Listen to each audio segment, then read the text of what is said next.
ఇప్పుడు ఎవరన్నా కస్టమర్ వచ్చి ఓపెన్ ప్లాట్ కావాలంటే ఓపెన్ ప్లాట్ ఇస్తా. అదే కస్టమర్ వచ్చేసి మనకు వీకెండ్ హోమ్ కావాలి, గెస్ట్ హౌస్ కావాలంటే అది కూడా కన్స్ట్రక్షన్ చేయిస్తాం. ఓకే. దానిలో ఉన్న ఒక గొప్ప అడ్వాంటేజ్ ఏంటంటే కస్టమర్ వాళ్ళకి వచ్చేసి ఇయర్లీ వచ్చేసి ఒక 12 days అట్లా అకామిడేషన్ ఫ్రీ ఇస్తాను. అట్ ద సేమ్ టైం ఏంటంటే మనము వాళ్ళకి రెంట్ ఇస్తా ఉన్నామండి. వీకెండ్ హోమ్స్ లో వచ్చేసి 3 మోడల్ ఉన్నాయి. Single bedroom, double bedroom and duplex house. Okay.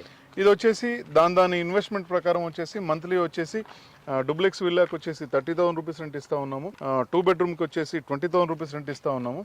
Next single bedroom కి వచ్చేసి 10,000 రూపీస్ రెంట్ ఇస్తా ఉన్నాము. 2 bedroom అండి. 2 bedroom ఇది బెంగళూరు స్టైల్ హౌస్ అనమాట. మనకు పూర్వకాలంలో బెంగళూరు గూన అని చెప్పేసి గూన పెంకులు ఇల్లు, అదే గూన పెంకులు డిజైనింగ్ చేస్తా ఉన్నాము. ఇది వచ్చేసి 2 bedroom 750 SFT లో వస్తా ఉన్నది. ఇది వచ్చేసి 165 square yards అండి. 163 square yards వస్తుంది. దీని ప్రైస్ వచ్చేసి 45 lakhs కస్టమర్ ప్రైస్ అండి. అంటే plot plus total construction plus furniture తో సహా. వీళ్ళకు ఇది ఎవరైతే బుక్ చేసుకుంటారో, ఎవరైతే పర్చేజ్ చేస్తారో ఆ నెక్స్ట్ డే నుంచి కూడా వాళ్ళకి 20,000 రూపీస్ రెంట్ వస్తుంది.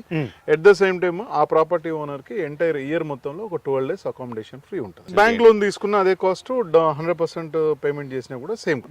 దీంట్లో వచ్చేసి మనకు 2 bedrooms ఉంటాయి, హాల్ ఉంటది, కిచెన్ ఉంటది.